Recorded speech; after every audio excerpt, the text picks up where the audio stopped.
अरे निकाली हर कि आलना में सोहरिया गवाई हर जा आलना में सोहरिया गवाई हर जा आलना में सोहरिया गवाई हर जा और बबुआ के दादाजी नीचे हैं क्योंकि सुनिए ना बड़का पापा को भी बुला लीजिए बबुआ के बड़े पापा बड़का पापा का और सीना चौड़ा हो जाला। देखिए बड़की मम्मी इंतजार कर रही है उनका कि दोनों प्राणी मिलके हम लोग दे जी शिल्पी के पुरस्कार।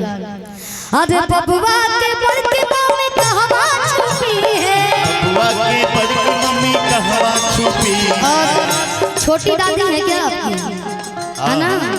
हमार केस तनी कमजोर ना होला हमार केस बड़ा तगड़ा होला सटीक होला। अरे बबुआ के बड़का पापा कहवा छुपे हैं बबुआ के बड़का पापा हवा छुपे हैं पॉकेट में से मनी निकाली हर जा। देखिए शिल्पी राज के वो सबे सोहर सुनता नहीं तो हल्का वो मुताबिक हल्का नाम लेके जाएंगे ना ना तो अबे अनाउंस करेंगे कि आलना में सोहरिया गवाई हर जा आलना में सोहरिया गवाई हर जा आलना में सोहरिया गवाई हर जा आलना में सोहरिया गवाई हर जा। यही पर एगो हम गाना गइले बने कि तोहरा ना बाते तनिको लाज राजब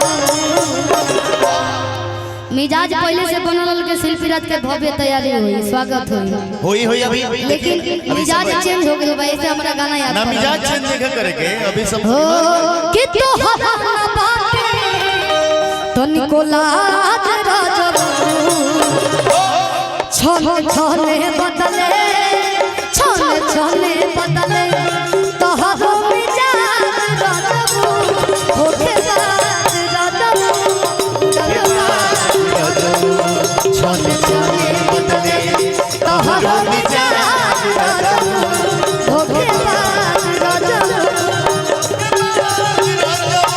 और बुआ आप लगेंगे क्या मौसी अच्छा तीनों लोग बहन सब एक एक खाने बाटे कि खाता पान जो नहीं जान तू हमारा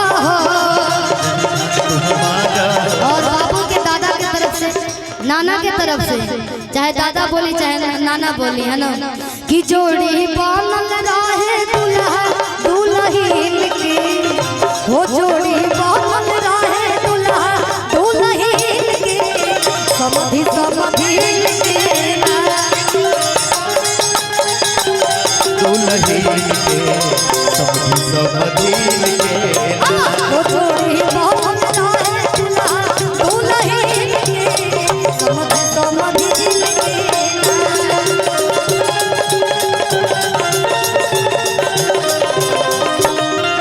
अबे पूरा परिवार संकोच में बा हो कि खाते पान जनी जान तू हमारा कि अभी उसे अपन रहन सुधारा हो। आप लोग बताते जाइएगा मौसी हैं ये बाबू मौसी कह जानी है कितने लोग हैं हमको भी कंफ्यूजन और लड़का के भी कंफ्यूजन बा कि हमार माई को लोग बा है ना कि तोहरा ना बाटे और यहाँ के चाची ना छोटी चाची इनको भी पहचानते हैं कि नहीं। आप घर में रहते हैं कि गांव में खाली खेलते हैं गांव में भी रहते हैं लड़का सामाजिक बनिए। अच्छा प्रमोद भैया चाचा हैं तो सब लोग चाचा गाय बकाए से कि चाची मंच पे हाजिर बाटे तो हो कि तोहरा ना बाटे तनिको लाज राजब छने छने बदले छने छने बदले तोहरा मिजाज राजब होके लाज राजब।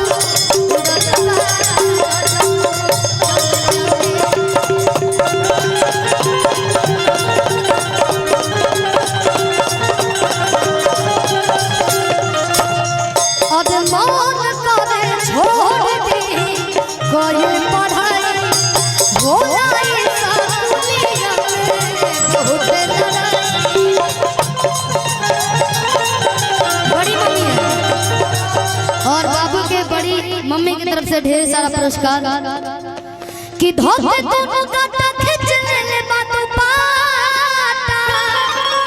और बाबू के दीदी की तरफ से ढेर सारा पुरस्कार बड़ी सभी लोग आशीर्वाद आप लोग शिल्पी को देते हैं, तब पुरुष वर्ग के लोग आएंगे कि तोरा मखिया के तोरा मखिया के तोरा मखिया के कजरा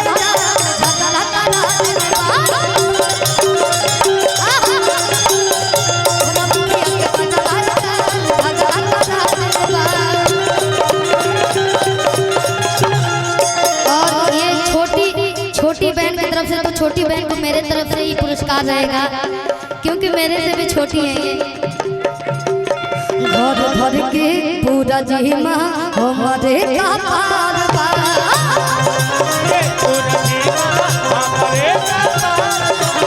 सुन नहरत देही दहरत ऊपर से वो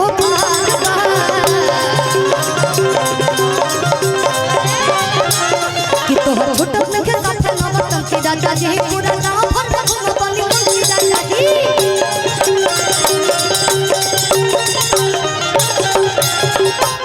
और पागलपन के लेके अभी बुआ का आगमन होने जा रहा है क्या कि पागलपन के लेके मनबा कताज राजो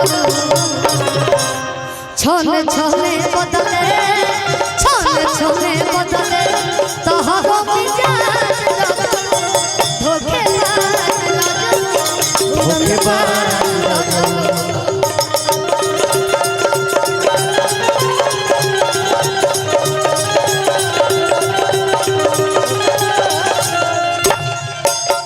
आप लोग सब लोग आशीर्वाद देते हैं शिल्पी जी को, उसके बाद पुरुष वर्ग के लोग आ जाते हैं। बुआ और फूफा जी को पहचान का जोड़ी बा मौसी अरे उनका तो लइको कंफ्यूज बा, हमहु कंफ्यूज बने कि मौसी के गिनती है नहीं थे।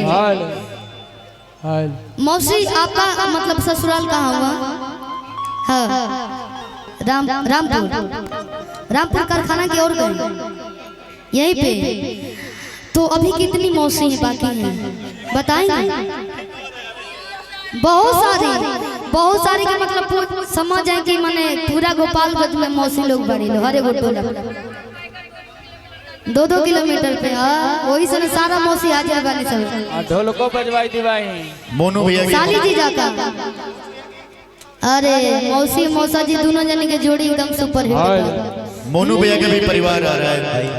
और कहीं जीजा जी क्योंकि जीजा जी नहीं थी कहाँ बने जीजा जी? तो पकड़ के लेके आइए जीजा जी को।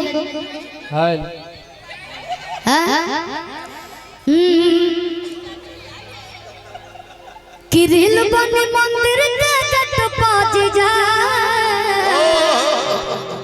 कहाँ से कि साली के मुंह देख के हम बता दें कि जीजा जी खातिर कितना प्यार बा और जीजा जी के भी साली खातिर कितना प्यार बाटे।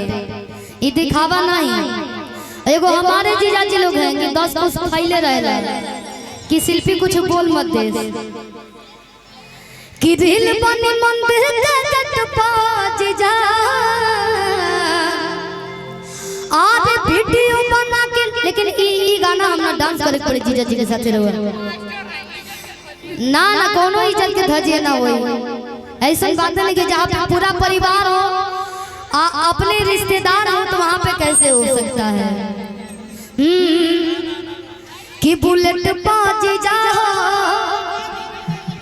कि खाई अपना मर्दा के कमाई अरे लजाए काहे दिलाज के बाद आजकल के रोज उनको नहीं इज्जत के धजिए आज इज्जत लोग समझते नहीं खे।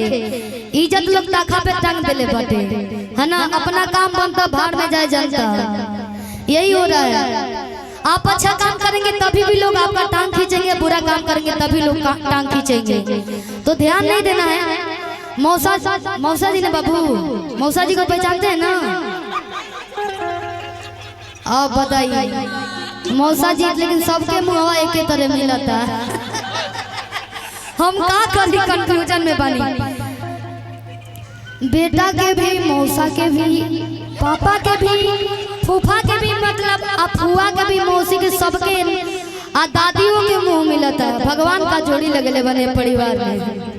हो कि जाता रुमाई के दर्शन तुकारे काहे के लगलू है तना सवारे कि जाता रुमाई के दर्शन तुकारे काहे के लगलू है तना सवारे। लेकिन साली कहत रही कि रील बन मंदिर के जट पाज जा आज वीडियो बना के डालब नेट पाज जा। और एक बात बता दी, ये मौसी बोली है